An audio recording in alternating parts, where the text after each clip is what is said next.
വിശുദ്ധ ഗ്രന്ഥം മത്തായിയുടെ സുവിശേഷം 3-ാം അധ്യായം.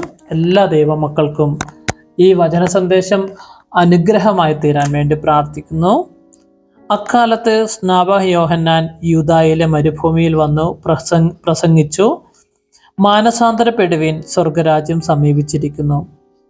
ഇവനെ പറ്റിയാണ് യെശയ്യാ പ്രവാചകൻ വഴി ഇങ്ങനെ അരുളി ചെയ്യപ്പെട്ടത്: മരുഭൂമിയിൽ വിളിച്ചു പറയുന്നവന്റെ ശബ്ദം, കർത്താവിൻ്റെ വഴിയൊരുക്കുവിൻ, അവൻ്റെ പാതകൾ നേരെയാക്കുവിൻ.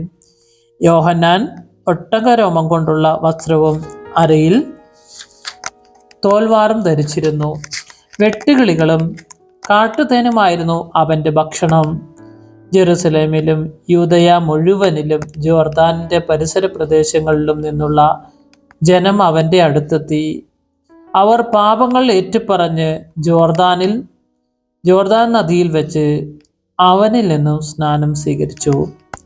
അനേകം ഫരിസേയരും സദുക്കായരും സ്നാനമേൽക്കുവാൻ വരുന്നത് കണ്ട് യോഹന്നാൻ അവരോട് പറഞ്ഞു: അണലി സന്തതികളെ, ആസന്നമായ ക്രോധത്തിൽ നിന്ന് ഓടി അകലുവാൻ നിങ്ങൾക്ക് മുന്നറിയിപ്പ് നൽകിയതാരാണ്?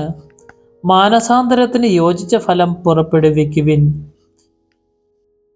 ഞങ്ങൾക്ക് പിതാവായി അബ്രഹാം ഉണ്ട് എന്ന് പറഞ്ഞ് അഭിമാനിക്കേണ്ട. ഈ കല്ലുകളിൽ നിന്ന് അബ്രഹത്തിന് സന്തതികളെ പുറപ്പെടുവിക്കുവാൻ ദൈവത്തിന് കഴിയുമെന്ന് ഞാൻ നിങ്ങളോട് പറയുന്നു. വൃക്ഷങ്ങളുടെ വേരിന് കോടാലി വച്ചു കഴിഞ്ഞു. നല്ല ഫലം കായ്ക്കാത്ത വൃക്ഷങ്ങളെല്ലാം വെട്ടി തീയിലെറിയും. മാനസാന്തരത്തിനായി ഞാൻ ജലം കൊണ്ടു നിങ്ങളെ സ്നാനപ്പെടുത്തി. എൻ്റെ പിന്നാലെ വരുന്നവൻ എന്നേക്കാൾ ശക്തൻ. അവൻ്റെ ചെരുപ്പ് വഹിക്കുവാൻ പോലും ഞാൻ യോഗ്യനല്ല. അവൻ പരിശുദ്ധാത്മാവിനാലും അഗ്നിയാലും നിങ്ങളെ സ്നാനപ്പെടുത്തും. വീശുമുറം അവൻ്റെ കയ്യിലുണ്ട്.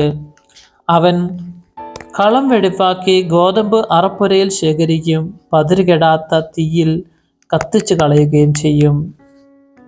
യേശു യോഹന്നാനിൽ നിന്ന് സ്നാനം സ്വീകരിക്കുവാൻ ഗലീലിയയിൽ നിന്ന് ജോർദാനിൽ അവൻ്റെ അടുത്തേക്ക് വന്നു.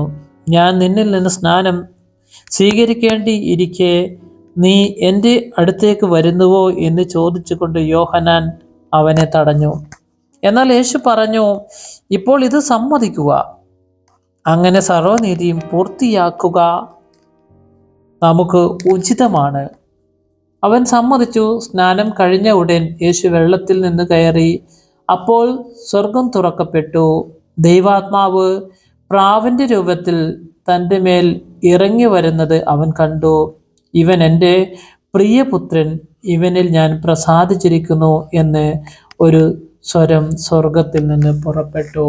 യേശുവേ ആരാധന, യേശുവേ സ്തുതി, ഈശോയെ മഹത്വം. ഇവിടെ സ്നാപക യോഹന്നാൻ്റെ എളിമത്വവും ഈശോയുടെ മാനസാന്തരം, ഈശോയുടെ ജ്ഞാനസ്നാനം, മാറ്റങ്ങൾ ഒക്കെയാണ് നമുക്കിവിടെ പ്രധാനമായിട്ടും ഈ 3-ാം സന്ദേശത്തിൽ നമുക്ക് കിട്ടുന്നത്. കാരണം കർത്താവിൻ്റെ മാമോദിസ ജോർദാൻ നദിയിൽ വെച്ച് യോഹന്നാനിൽ നിന്ന് എന്നൊരു പ്രധാന സന്ദേശമാണ് നമുക്കിവിടെ കിട്ടുന്നത്. 30-ാം വയസ്സിലാണ് കർത്താവിൻ്റെ മാമോദിസ, മാനസാന്തരം, മാറ്റം, പരിശുദ്ധാത്മാവിൻ്റെ പ്രവർത്തനം തുടങ്ങുന്നത് എന്ന് നമുക്ക് ഈ ഗ്രന്ഥത്തിലൂടെ അറിയാൻ സാധിക്കുന്നു. തീർച്ചയായിട്ടും ആദ്യം മുതൽ പരിശുദ്ധാത്മാവിനാൽ ജനിച്ച പൊന്നോമന പുത്രനാണ് യേശു ക്രിസ്തു എന്നും നമുക്കറിയാം.